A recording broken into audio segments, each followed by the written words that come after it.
Good evening to all of you बच्चों। आज हम लोग एक नया टॉपिक लेकर के आए हैं जिसको हम लोग पढ़ने जा रहे हैं। कल का टॉपिक मेल गैमेटोफाइट के ऊपर था और आज का टॉपिक आपका फीमेल गैमेटोफाइट के ऊपर डिस्कस करेंगे। ओके, फीमेल गैमेटोफाइट का कैसे डेवलपमेंट हो रहा है और फीमेल गैमेटोफाइट को ही एम्ब्रियो सैक कहते हैं। एम्ब्रियो मीन्स होता है भ्रूण मतलब बच्चा और सैक मीन्स होता है थैला, है ना। तो थैला लाइक स्ट्रक्चर को हम लोग सैक बोलते हैं। तो एम्ब्रियो सैक या फिर फीमेल गैमेटोफाइट का डेवलपमेंट कैसे होता है, कैसे ये इधर सेल्स बन जा रही हैं, 3 इधर 2 बन जा रहे हैं, फिर इधर 3 बन जा रही है, सब कैसे होता है और इनका नाम ये क्यों रखा गया है, ये सब चीजें हम लोग आज डिस्कस करेंगे। और जितने क्वेश्चन इससे बने हैं उन सबके आंसर्स मैं आपको बताने जा रहा हूँ, जिससे कल को आपको कोई भी क्वेश्चन इससे रिलेटेड मिले आप उसे आराम से सॉल्व कर सको। तो चलिए बिना किसी देरी के शुरू करते हैं अपना ये क्लास। सबसे पहले हमको ये समझना होगा कि हमारा जो फीमेल गैमेटोफाइट है ना, फीमेल गैमेटोफाइट ये आया कहाँ से, ये प्लांट का कौन सा पार्ट है। तो इसको समझने के लिए आपको ये डायग्राम मैंने प्रोवाइड किया हुआ है जिसमें हम पिस्टिल के बारे में आपको बता रहे हैं। पिस्टिल बिल्कुल भूलना नहीं है, क्या है आपका पिस्टिल, ये तो पिस्टिल हम लोग का भाई फीमेल रिप्रोडक्टिव पार्ट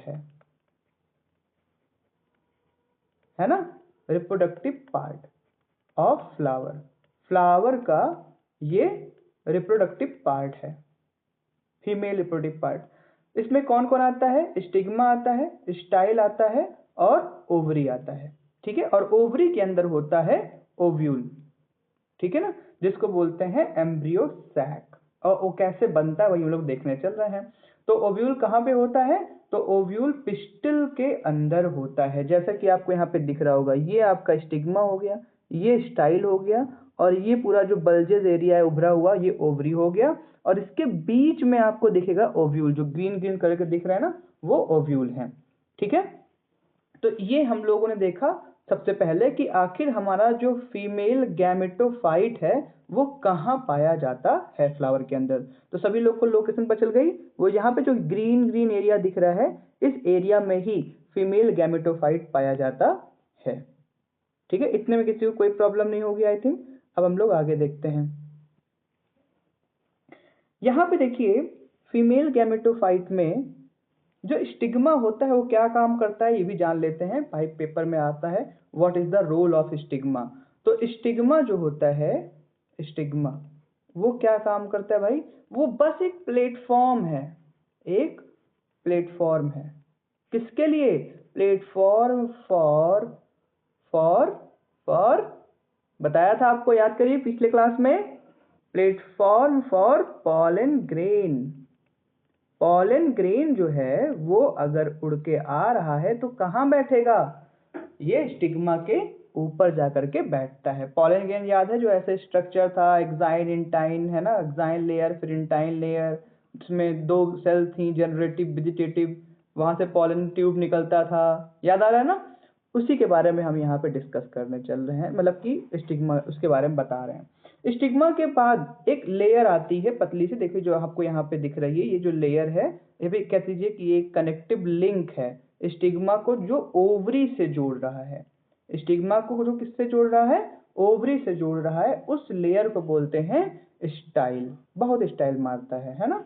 तो ये स्टाइल हो गया, इसका काम सिर्फ कनेक्शन करने का है स्टिग्मा को ओवरी से। ओवरी जो होता है वो एक सैक लाइक स्ट्रक्चर होता है, एक थैला लाइक, तो ओवरी जो होता है वो थैला लाइक स्ट्रक्चर होता है जो कि अपने अंदर ओव्यूल को रखे रहते हैं। देखिए इतने सारे ओव्यूल्स है ना यहाँ पे, ढेर सारे, ये किसके अंदर है, तो ये इस एरिया के अंदर है जिसको हम लोग बोलते हैं ओव्यूल, ओवरीज, ठीक है ना।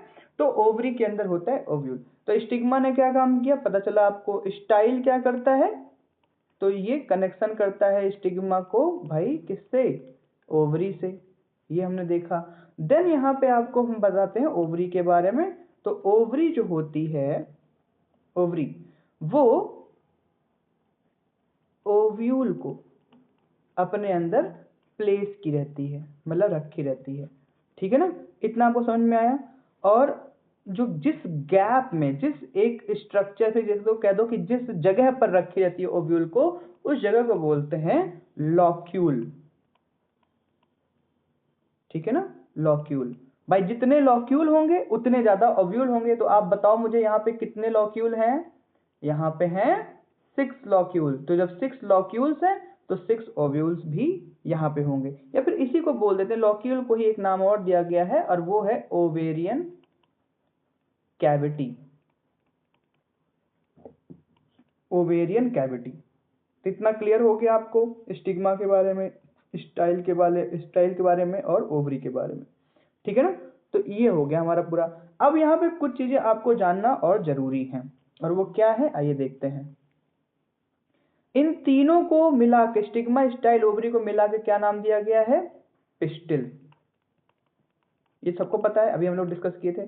और पिस्टिल को ही एक नाम और दिया गया था, याद करिए पहली क्लास, गाइनोसियम। पिस्टिल को ही गाइनोसियम कहा गया था, है ना, या फिर फीमेल रिप्रोडक्टिव पार्ट। रिकॉल करते रहा करिए हमेशा। किसी किसी फ्लावर्स में ये जो फीमेल रिप्रोडक्टिव पार्ट होते हैं वो एक होते हैं, और किसी किसी में कई सारे होते हैं। ठीक है ना, तो अगर एक रहेंगे, 1 पिस्टिल होगा, एक फ्लावर है उसमें अगर पिस्टिल कितने हैं भाई? एक हैं, तो उसको बोलेंगे हम लोग मोनोकार्पलरी। मोनो मीन्स एक, और कार्पल मतलब पिस्टिल होता है। कार्पल मीन्स क्या होता है? पिस्टिल होता है। तो मोनो कार्पेलरी।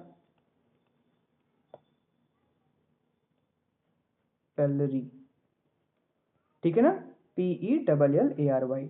तो मोनोकार्पेलरी अगर एक पिस्टिल हुआ, मतलब ये पूरा स्ट्रक्चर दिख रहा है स्टिग्मा, स्टाइल, ओवरी, एक एक हुए, अगर एक हुए पूरा एक सिंगल सा, तो उसको बोलेंगे मोनोकार्पेलरी। और अगर ज्यादा हुए, मोर, है ना, ज्यादा हुए, एक से ज्यादा हुए, तो उनको बोलेंगे हम लोग मल्टी कार्पेलरी। ठीक है ना, मोनोकार्पलरी और मल्टी कार्पलरी। अच्छा, अगर मल्टी कार्पल होंगे तो कुछ उसमें से, कुछ प्लांट्स में, फिर कुछ फ्लावर्स में जो मल्टी कार्पल होंगे, मतलब मल्टी पिस्टिल सब होंगे, वो जुड़े जुड़े होंगे और किसी किसी में फ्री होंगे। तो जिसमें अगर ये पिस्टल्स, जिनको कार्पल भी कहते हैं, अगर वो ज्वाइंटेड हैं, आपस में जुड़े हुए हैं, तो उनको बोलेंगे हम लोग सिनकार्पस। सिन मतलब जुड़ा हो रहा, है ना, सिनकार्पस। और अगर फ्री होंगे, जुड़े नहीं होंगे, तो उनको बोलेंगे एपोकार्पस।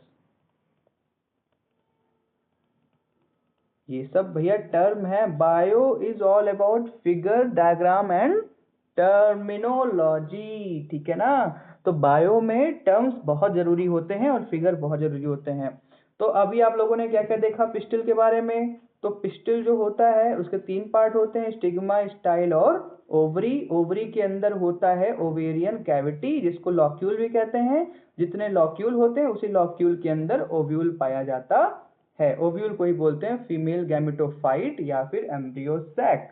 और उसके बाद हम लोग ने यहाँ पे क्या देखा कि जो पिस्टिल होते हैं, पूरा पूरा जो स्ट्रक्चर है, किसी किसी में सिर्फ एक पाया जाता है ऐसा स्टिग्मा, स्टाइल, ओवरी। किसी किसी में कई सारे स्टिग्मा, स्टाइल, ओवरी ऐसे पाए जाते हैं, कई सारे पाए जाते हैं स्टिग्मा, स्टाइल, ओवरी।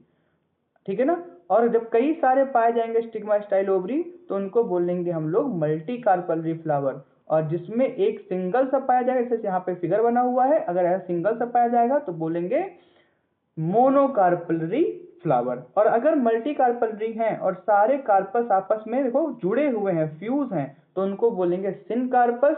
और अगर सारे आपस में जुड़े नहीं हैं, जैसे दूर दूर थोड़ा सा है, जुड़े नहीं हैं आपस में, तो उनको बोलेंगे एपोकार्पस। ये हम लोगों ने पढ़ रखा है। ठीक है, अभी पढ़ा। अब आइए आगे बढ़ते हैं। अब आते हैं नेक्स्ट स्लाइड पर। नेक्स्ट स्लाइड पे आपको हमने बना के दिखाया है ओव्यूल। ओव्यूल क्या होता है ये देखिए, जो यहाँ पे बने हुए हैं ये छोटे छोटे, इसी को वहां पर बहुत ही जूम करके आपको दिखा दिया गया है। तो जो ओव्यूल्स यहाँ पे दिख रहे हैं, वो ओव्यूल्स कैसे दिखते हैं वही यहाँ पे आपको दिखाया है। तो इसको बोलते हैं स्ट्रक्चर ऑफ ओव्यूल, पेपर में पूछा जाता है। सब कुछ पेपर में पूछा गया है भाई, कुछ भी ऐसा नहीं बताया जा रहा है जो पेपर में ना आया हो, ना विश्वास हो भैया तो आप प्लीज जा करके अपना बोर्ड का पेपर एक बार देख लें, किसी भी साल का उठा के देखो, ये सारे क्वेश्चन आए हुए हैं। इनके अलावा कुछ पूछने के लिए उनके पास है ही क्या इस चैप्टर में, ठीक है। तो ये सब क्वेश्चन के आंसर ही हैं कि draw the well label diagram of ovule. अच्छा, ओव्यूल सबको पता होता है, चलो ओव्यूल का डायग्राम है, लेकिन अगर आ गया एनाट्रोपस ओव्यूल बनाओ तो, क्योंकि आपके सिलेबस में एनाट्रोपस ओव्यूल भी है, ओव्यूल ही है केवल। तो ये जो डायग्राम दिख रहा है आपको, इसको बोलते हैं एनाट्रोपस ओव्यूल। ऐसे एक होता है ऑर्थोट्रोपस ओव्यूल, ऑर्थोट्रोपस ओव्यूल, या फिर मेटा एनाट्रोपस ओव्यूल। तो आपको कंफ्यूज नहीं होना है, आपको चाहे एनाट्रोपस पूछे चाहे केवल ओव्यूल पूछे, दोनों में यही डायग्राम बनाना है, क्योंकि आप बोर्ड की तैयारी कर रहे हो और बोर्ड में आपके सिलेबस में सिर्फ एनाट्रोपस ओव्यूल ही है। ये ऑर्थोट्रोपस और मेटा एनाट्रोपस ये सब आपका जब नीट की तैयारी करोगे तब पूछा जाएगा, तो अभी इसके लिए डरने की जरूरत नहीं है आपको, ठीक है ना। आपको सिर्फ एनाट्रोपस ओव्यूल नाम पे ही फोकस करना है, इतना ध्यान रखना। तो एनाट्रोपस ओव्यूल जो है वो आपके सिलेबस में है, तो अगर पेपर में आ जाए तो बेल लेवल डायग्राम बनाओ एनाट्रोपस ओव्यूल का, तो भी आपको यही बनाना है, और अगर आए सिर्फ ओव्यूल का डायग्राम बनाओ तो भी आपको यही बनाना है। अब आइए देखते हैं इनके कितने पार्ट होते हैं और पार्ट्स का काम क्या होता है। What are the ovule, what is ovule and write the function of their parts.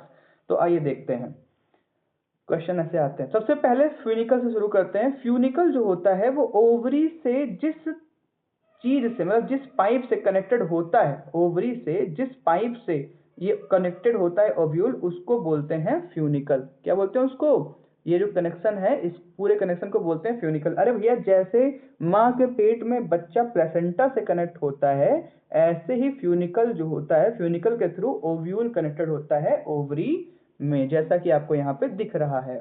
तो ये जो एरिया है, ये एरिया, ये इसको बोलते हैं फ्यूनिकल, जिसके थ्रू ओवरी से अटैच्ड है ये ओव्यूल, ठीक है, इसी से तो अटैच है ना, तो इसको क्या बोलेंगे, फ्यूनिकल, ठीक है। तो वही यहाँ पे आपको इस तरीके से दिखाया, जूम करके दिखाया हुआ है ना। तो ये फ्यूनिकल हो गया, इसका काम सिर्फ क्या है, इसका काम है ओवरी से ओव्यूल को कनेक्ट किए रहना। फिर दूसरा आपका आता है यहाँ पे हाइलम, है ना। तो हाइलम का क्या काम होता है, हाइलम का भी बहुत इंपॉर्टेंट काम होता है। ये ओव्यूल और फ्यूनिकल के बीच का एक जंक्शन होता है, दोनों को जोड़े रखता है। मतलब कि फ्यूनिकल जो है वो ओवरी से जोड़े हुए है ओव्यूल को, और हाइलम जो है वो फ्यूनिकल को जोड़े हुए है ओव्यूल से। तो ठीक है, तो फ्यूनिकल क्या है, कनेक्टिव लिंक बिटवीन हाइलम क्या है, connective link between funicle and ovule, funicle and ovule, तो इसको ध्यान रखिए, ठीक है। अब आइए नेक्स्ट पे आते हैं। नेक्स्ट है आपका माइक्रोपाइल, जो यहाँ पे आपको दिख रहा होगा, ये जो लिखा हुआ है माइक्रोपाइल, हालांकि हमको मतलब इस एरिया से है, तो ये जो एरिया है इस एरिया को बोलते हैं माइक्रोपाइल। क्या बोलते हैं इस एरिया को भाई, माइक्रोपाइल, क्योंकि ये जो एरिया है ये एक ओपनिंग, यही एकमात्र ओपनिंग है इस ओव्यूल के अंदर जाने की, है ना। ये जो माइक्रोपाइल है यही एकमात्र ओपनिंग है इसके अंदर जाने की, तो इसको ध्यान रखना है आपको, ओके।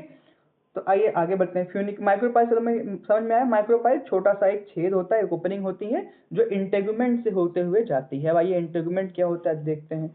इंटेगुमेंट मतलब होता है layer of the ovule, ovule की लेयर्स होती हैं, ये कवरिंग होती हैं। दो इंटेगुमेंट होते हैं, एक होता है बाहर वाले को बोलते हैं आउटर इंटेगुमेंट, ठीक है ना, और अंदर वाले को बोलते हैं इनर इंटेगुमेंट। तो दो इंटेगुमेंट्स होते हैं, दो लेयर्स, दो कवरिंग होती हैं हमारे ओव्यूल के अंदर, और ये दोनों के दोनों प्रोटेक्शन का काम करते हैं, है ना, प्रोटेक्ट करते हैं ओव्यूल को एक्सटर्नल शॉक से, कोई चोट लग जाए उससे प्रोटेक्ट करते हैं ओव्यूल को, ठीक है ना। तो इंटेगुमेंट हो गया। अब इसके बाद आते हैं यहाँ पे न्यूक्लियस। न्यूक्लियस क्या होते हैं, तो ये सारी जो सेल्स दिख रही हैं यहाँ पे, इसको छोड़ के, इस इतने को छोड़ के जितनी ये सेल्स दिख रही हैं, ये सब के सब न्यूक्लियस ही हैं। और ये क्या काम करते हैं, तो जैसा नाम है देखो न्यूक्लियस, तो क्या काम करेगा, न्यूट्रिएंट प्रोवाइड करेगा, न्यूट्रिएंट प्रोवाइड करता है। किसको प्रोवाइड करेगा, तो जो एम्ब्रियो डेवलप हो रहा है उसे। और एम्ब्रियो कहाँ डेवलप होता है भाई, तो एम्ब्रियो डेवलप होता है एम्ब्रियो सैक के अंदर, ये दिख रहा है आपको ये डब्बा, इसके अंदर ये इस पूरे को एम्ब्रियो सैक बोलते हैं, इस पूरे पूरे को क्या बोलते हैं, एम्ब्रियो सैक। और इसमें डेवलप क्या होता है, एम्ब्रियो डेवलप होता है। एम्ब्रियो मीन्स क्या होता है, बच्चा। शुद्ध भाषा में बोलें तो इसी को बोलते हैं भ्रूण, भ्रूण, ठीक है ना, मतलब जो पैदा होने वाला बच्चा है, फिर जो बच्चा बन रहा है, अभी बना नहीं है, ठीक है, एम्ब्रियो सैक।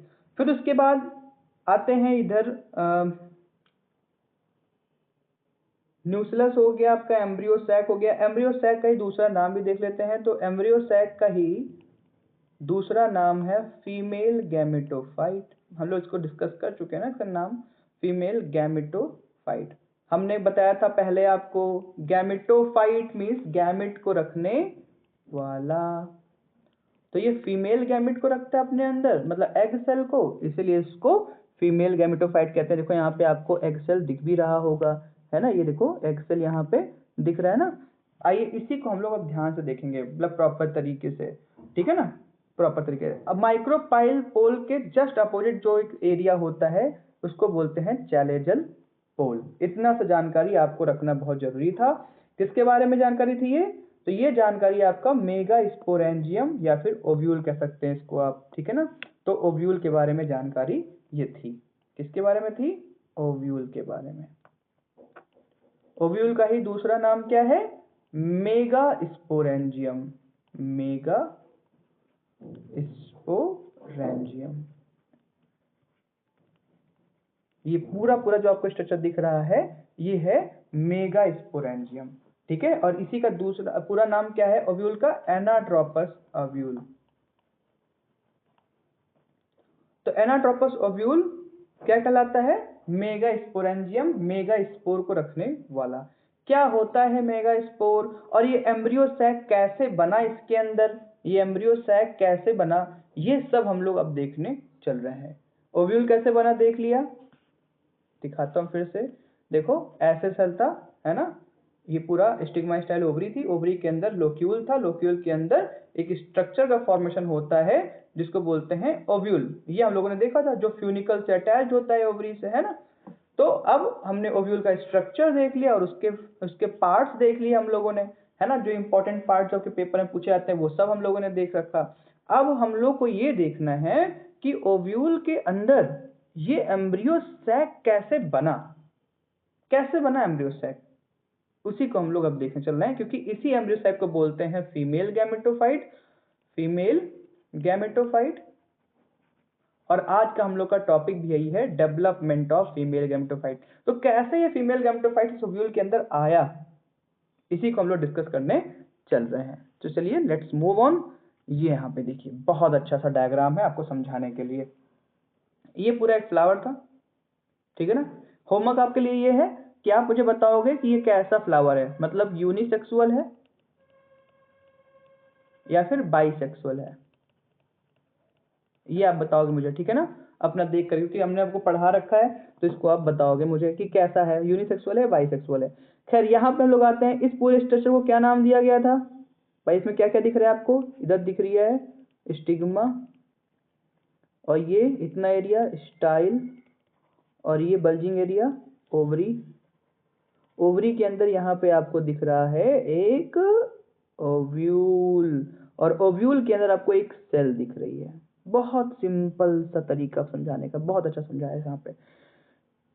ओव्यूल इस उस पूरे एरिया को यहाँ निकाल के रख दिया गया है, ठीक है ना। इतना जो एरिया है ओवरी वाला उसको निकाल के यहाँ पे रख दिया गया है। ये ओव्यूल दिख रहा है आपको, जिसमें आपको ये आउटर इंटेगुमेंट और ये इनर इंटेगुमेंट बना हुआ है ना, समझ में आया।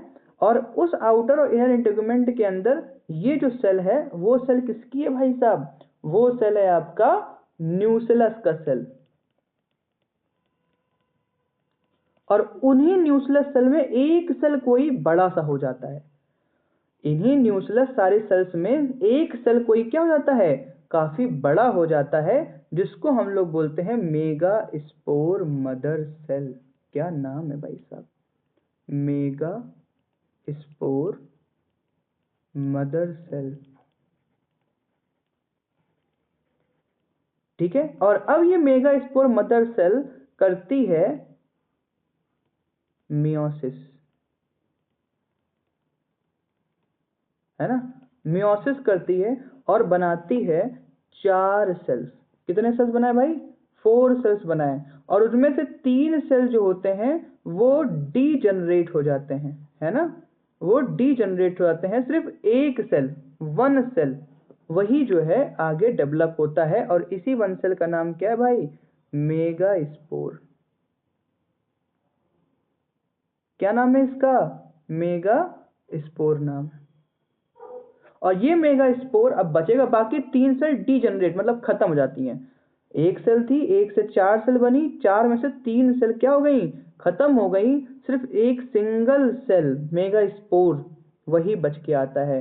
और अगर एक सिंगल सेल से डेवलपमेंट हो रहा है पूरे फीमेल गैमेटोफाइट का, इसीलिए ऐसे डेवलपमेंट को बोलते हैं मोनोस्पोरिक डेवलपमेंट। बहुत इंपॉर्टेंट टर्म है। क्या टर्म है? मोनो मतलब सिंगल, स्पोरिक स्पोर वाला, मोनोस्पोरिक डेवलपमेंट।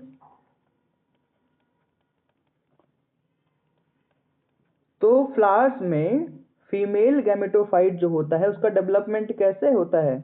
Monosporic development. ये कई बार पूछा गया है पेपर में आपके, ठीक है। Monosporic, what is monosporic development? Development of female gametophyte from only 1 megaspore after degeneration of 3 megaspores, then it is known as monosporic development of female gametophyte। बहुत सिंपल सा आंसर है ना। तो ये अब आपको क्या देखने को मिल रहा है कि पूरा पूरा ये ओव्यूल था। ओव्यूल में बहुत सारे न्यूक्लियस के सेल थे, उनमें से एक न्यूक्लियस का सेल जो है वो ज्यादा हट्टा कट्टा हो गया, जिसको हम लोग बोलते हैं मेगास्पोर मदर सेल। और ये मेगास्पोर मदर सेल अब बनाती है 4 मेगास्पोर, जिनमें से 3 मेगास्पोर डीजनरेट हो जाते हैं, 1 मेगास्पोर बचता है। जो मेगास्पोर मदर सेल है इस ये पहले 2n थी, मतलब डिप्लॉइड थी, लेकिन जब ये करती है मियोसिस, क्या करती है भाई? मियोसिस, जिसको बोलते हैं रिडक्शनल डिवीजन। इसके पहले वाले वीडियो मैंने समझा रखा है कि मियोसिस को क्या बोलते हैं?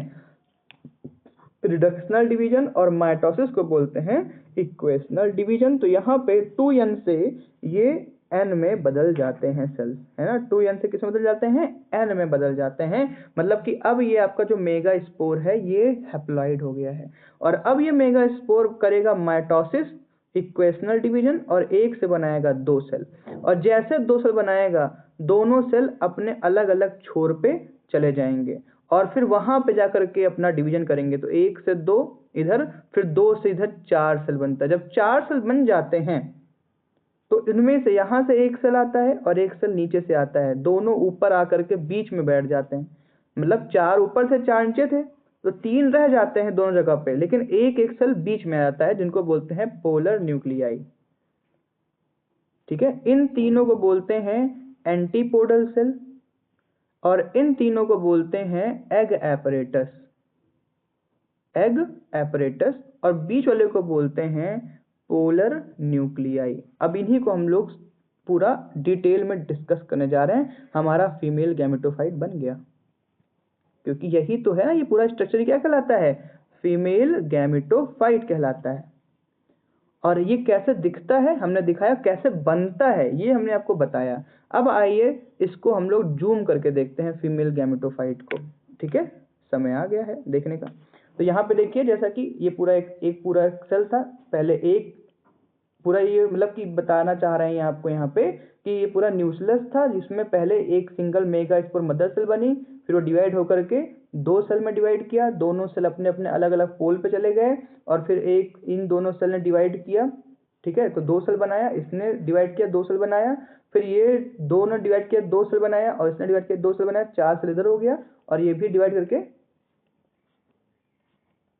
4 सेल बनाए। तो टोटल 4 सेल ऊपर और 4 सेल नीचे यहाँ पे आपको देखने को मिल गए। और इन्हीं 4 में से 4 के 4 में से एक सेल नीचे आया इधर से, और एक सेल ऊपर आया इधर से, और ये 2 सेल यहाँ पे इकट्ठा हो गए। और यहाँ इधर 3 सेल रह गए, इधर 3 सेल रह गए, जैसा कि आपको यहाँ पे दिख रहा है कि 4 सेल यहाँ पे थे, 4 सेल यहाँ पे थे, है ना। लेकिन फिर यहाँ से एक सेल आया ये, और फिर यहाँ से एक सेल आया ये, और दोनों मिल करके एक बना दिए सेल जिसको बोलते हैं सेंट्रल सेल, और बाकी 3 एंटीपोडल सेल, ठीक है, मतलब कि 2 एंटीपोडल सेल और सॉरी 3 एंटीपोडल सेल और यहाँ पे 2 सिनर्जिड सेल और एक एग सेल। इन तीनों को मिला करके एक नाम दिया गया। इन तीनों को जहाँ पे मतलब 2 सिनर्जिड सेल और एक एग सेल को मिला करके एक नाम दिया गया और उसका नाम है एग एपरेटस।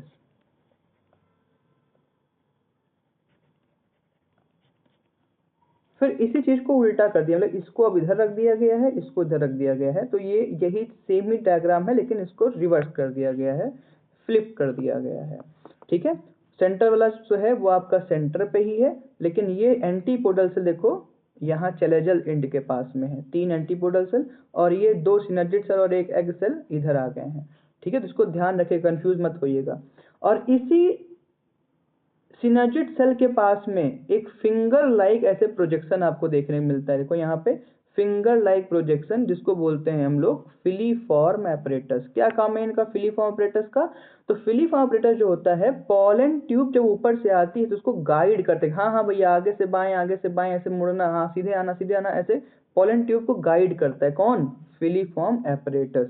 और फिलीफॉर्म एपरेटस जब पॉलन ट्यूब यहाँ आता है तो उसको एंटर करने का जगह भी प्रोवाइड करता है सेल के अंदर, और उस पॉलन ट्यूब को फोड़ने का काम भी करते हैं ये, तो ये बहुत इंपॉर्टेंट हुआ ना फिलीफॉर्म एपरेटस। तो इन तीनों को मिला के बोलते हैं एग एपरेटस, क्योंकि यहाँ पे बीच में क्या दिख रहा है आपको? एक छोटा सा देखो यहाँ पे एग सेल दिख रहा है, ठीक है, और बीच में सेंट्रल न्यूक्लियाई और यहाँ पे एंटीपोडल सेल, और यहाँ पे आपको गिनना होगा मेरे साथ, चलो कितने सेल्स हैं यहाँ देखते हैं, 1 cell, 2 cell, 3 cell, 4 cell, 5 cell, 6 cell और ये दोनों मिला के एक ही सेल है, 7 सेल। तो 7 सेल हो गए। कितने सेल हो गए भाई? ध्यान दो, कितने सेल हो गए?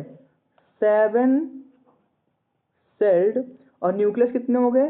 ये रेड जितने दिख रहे हैं न्यूक्लियस है, 1 2 3 4 5 6 7 8। तो 7 सेल हो गए, लेकिन न्यूक्लियस कितने हैं? 8 न्यूक्लिएट स्ट्रक्चर आपको दिख रहा है। कौन सा है? ये वाला, ठीक है। तो ये पूरा जो स्ट्रक्चर है इसका एक नाम और है, और वो है 7 सेल्ड 8 न्यूक्लिएट स्ट्रक्चर, या फिर 8 न्यूक्लिएट 7 सेल्ड स्ट्रक्चर, मतलब बात तो एक ही है। चाहे 8 न्यूक्लिएट को आगे रखो, चाहे 7 सेल्ड को आगे रखो, आपकी मर्जी, लेकिन दोनों का मतलब इतना होना चाहिए कि 7 सेल हैं और 8 न्यूक्लियस वाला ये पूरा डायग्राम है, ठीक है। और इसी को बोलते हैं एम्ब्रियो सैक। इसे क्या बोलते हैं? Embryo sac. अब आइए देखते हैं एम्ब्रियो सैक काम क्या करता है, क्यों बना ये एम्ब्रियो सैक, कैसे बना दिया हमने और क्यों बनाया हमने इसको। तो कैसे बनाया हमने जाना, कैसे बनाया? ऐसे, याद आया सबको? ये ओव्यूल था, ओव्यूल में एक न्यूक्लियस की सेल्स थी, इसमें से एक सेल मेगास्पोर मदर सेल बन जाती है, वो मियोसिस करती है, 4 सेल बनाती है, जिसमें से 3 जो है डीजनरेट हो जाते हैं, एक मेगास्पोर बन जाता है, फिर वो 2 सेल बनाता है, 2 से 4 बनाता है, 4 से 8 बनाता है, बस 8 पे आके रुक जाता है। फिर उसके बाद ऊपर से एक सेल आती है, नीचे से एक सेल आती है, वो बीच में बैठ जाती है, उसका नाम रख देते हैं सेंट्रल न्यूक्लियाई, है ना, या फिर सेंट्रल सेल। और उसके बाद 3 सेल नीचे, फिर 3 सेल ऊपर, 3 सेल में से नीचे जो है, नीचे 2 सेल बोलते हैं सिनर्जिड सेल और एक सेल को बोलते हैं एग सेल, और ऊपर जो है 3 सेल बनती है उसको बोलते हैं एंटीपोडल सेल, है ना। ये हम लोगों ने देखा पूरा प्रॉपर तरीके से, जो यहाँ पे आपको अच्छे से दिख रहा है, ठीक है। और अब हम लोग देखेंगे कि क्यों एम्ब्रियो सैक को एम्ब्रियो कहते हैं। आखिर एम्ब्रियो बनेगा कब? भैया एम्ब्रियो तब बनेगा जब मेल गैमेट आएगा ना, और फीमेल गैमेट से मर्ज करेगा। फीमेल गैमेट ही कहाँ थी? तो यही जो एग सेल है यही तो फीमेल गैमेट है। एग सेल ही क्या है? Female gamete. तो फीमेल गैमेट, ये देखो पूरा प्रोसेस आपको वही दिख रहा है ना जो भी हमने समझाया था, पूरा प्रोसेस, ठीक है ना। और अब ये पूरा प्रोसेस कौन सा है? ये पूरा प्रोसेस है कल वाला, मेल गैमेटोफाइट वाला। ये पॉलन ग्रेन है, किसी को याद है ना? याद सबको ना? पॉलन ग्रेन है ये, पॉलन ग्रेन।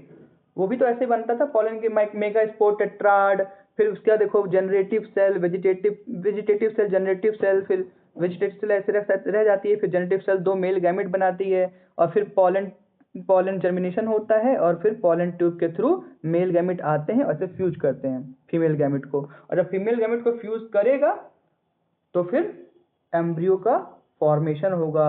और कहाँ हो रहा है एम्ब्रियो का फॉर्मेशन? एम्ब्रियो सैक में। इसीलिए एम्ब्रियो को क्या बोलते हैं, मतलब इसलिए इसको एम्ब्रियो सैक कह रहे हैं, क्योंकि उसमें क्या किसका डेवलपमेंट होने जा रहा है? एम्ब्रियो का डेवलपमेंट होने जा रहा है। तो सारे क्वेश्चन मैंने यहाँ पे आपको कवर किए हैं, सारे के सारे प्रॉपर तरीके से, फीमेल गैमेटोफाइट वाले, पूरा प्रॉपर तरीके से, ठीक है ना। तो आप एक बार नहीं 2 बार आप इस वीडियो को जब पूरा देखोगे तो आपको सब समझ में आ जाएगा कि कैसे फीमेल गैमेटोफाइट का डेवलपमेंट होता है। और कोई डाउट बेटा तुरंत मुझे मैसेज करो, कॉल करो, जो मर्जी आपको बने आप करो, ठीक है ना। बस पढ़ाई करते रहो बस, ठीक है, क्योंकि पढ़ाई सब कुछ होती है। और अभी तो देख ही रहे हो, हम लोग के साथ भी देखो क्या होता है। हम लोग गवर्नमेंट एग्जाम की जो है तैयारी कर रहे हैं और गवर्नमेंट फॉर्म ही नहीं निकालती है, तो अब किसके भरोसे रहोगे आप बताओ? समझ में आ रहा है? तो अगर आप पढ़ाई कर लोगे अच्छा से तो एक बार में कोई फॉर्म आया, आप एक बार में क्लियर कर लोगे तो बार बार आपको गवर्नमेंट फॉर्म का इंतजार करना ही नहीं पड़ेगा, है ना। तो एक ही बार में आप क्रैक कर जाओगे। आप तो नीट की तैयारी करने वाले हो बेटा, तो आप लोग में ये सब तो बहुत ज़्यादा इम्पोर्टेंट है, बहुत ज़्यादा इम्पोर्टेंट। तो इसलिए आपसे मेरी रिक्वेस्ट है कि आप एकदम मन लगा के पढ़ाई करो। ये आपका बोर्ड एग्ज़ाम नहीं है, समझ लो ये आपका नीट का एग्ज़ाम है, क्योंकि यही सब तो नीट में भी आना है, ठीक है। तो इसलिए आपसे मेरी रिक्वेस्ट है कि प्लीज़ आप लोग प्रॉपर तरीके से पढ़ाई करें। ये चीज़ आपको एक बार में समझ में आई, कोई बात नहीं, नहीं समझ में आई तो और दोबारा देख लो इसको पूरा प्रॉपर तरीके, पूरा वीडियो दोबारा देख लो, अच्छे समझ में आ जाएगा, ठीक है। तो मिलते हैं नेक्स्ट वीडियो के साथ में। Till then tata bye bye, Jai Hind to all.